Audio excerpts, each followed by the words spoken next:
नमस्कार, the Sanjay show में आप सभी का स्वागत है। मैं हूं संजय शर्मा और आज हम बात करने वाले हैं यूपी के आने वाले विधानसभा चुनावों की।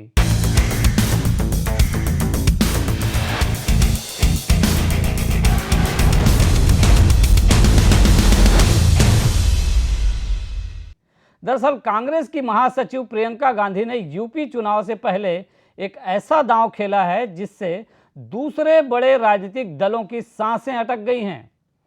इन दलों को अब अपनी पूरी की पूरी चुनावी रणनीति ही बदलनी पड़ेगी और इसका असर उनके चुनावी नतीजों पर दिखाई दे सकता है। प्रियंका के इस दांव से अब तक फ्रंट फुट पर खेलती रही बीजेपी भी बैक फुट पर दिखाई देगी। इतना ही नहीं, प्रियंका के इस दांव से यूपी में सत्ता सुख भोगती रही समाजवादी पार्टी हो चाहे बीएसपी हो, इन दोनों की हेकड़ी निकल गई है। इन दलों को अब ये नहीं सूझ रहा है कि प्रियंका ने जो चाल चली है उसकी काट कैसे निकालें। लड़की हूं, लड़ सकती हूं का नारा प्रियंका ने इस चुनाव के लिए दिया है और लड़की से लड़ने में बाकी दलों को दिक्कतें हो सकती हैं। दरअसल यूपी में पार्टी को लीड कर रही प्रियंका गांधी ने विधानसभा चुनाव में 40% टिकट महिलाओं को देने का ऐलान कर दिया है और इसी ऐलान को प्रियंका के मास्टर स्ट्रोक की तरह देखा जा रहा है। इससे चुनावी तैयारियों को लगभग अंतिम रूप दे चुकी बाकी पार्टियों को अपनी पूरी की पूरी रणनीति पर फिर से विचार करना होगा।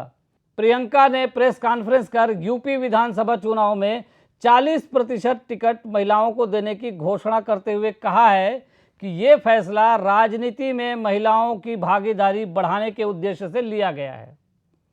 अब उत्तर प्रदेश में जहां बाकी सभी पार्टियां अपनी सुविधा के अनुसार जातियों को साधने में जुटी हुई है, तो वहीं प्रियंका गांधी ने महिलाओं को टिकट देने की घोषणा करके अनोखा ये दांव खेला है।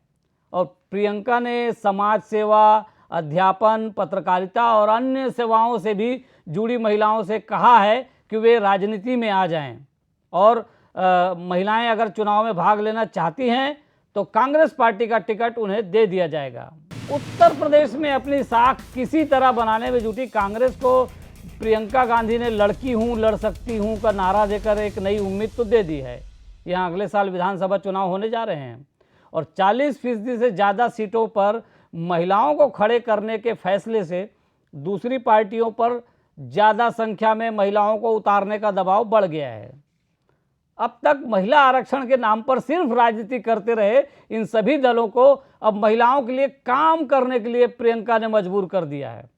आपको याद होगा, देश में दशकों पहले से महिला आरक्षण की मांग होती रही है, मगर इस बिल पर राजनीति हावी होती गई।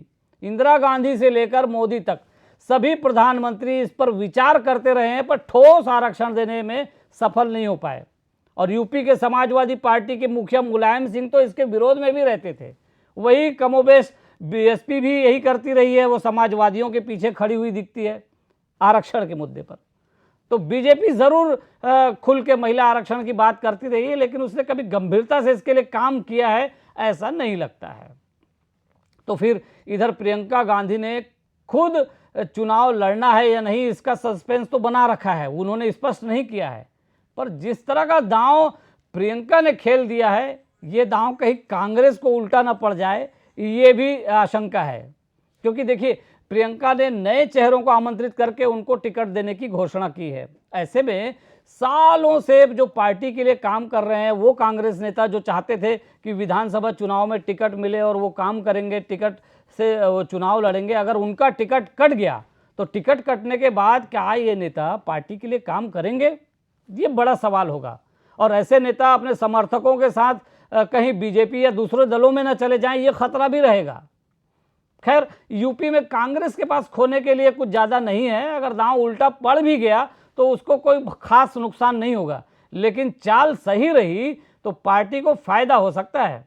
अब देखना होगा बीजेपी समेत दूसरे राजनीतिक दल प्रियंका की इस चाल के जवाब में कौन सी चाल चलेंगे। तो आज इस चर्चा में इतना ही, आगे फिर कभी किसी मुद्दे पर बात करेंगे। तब तक के लिए अनुमति दीजिए। नमस्कार।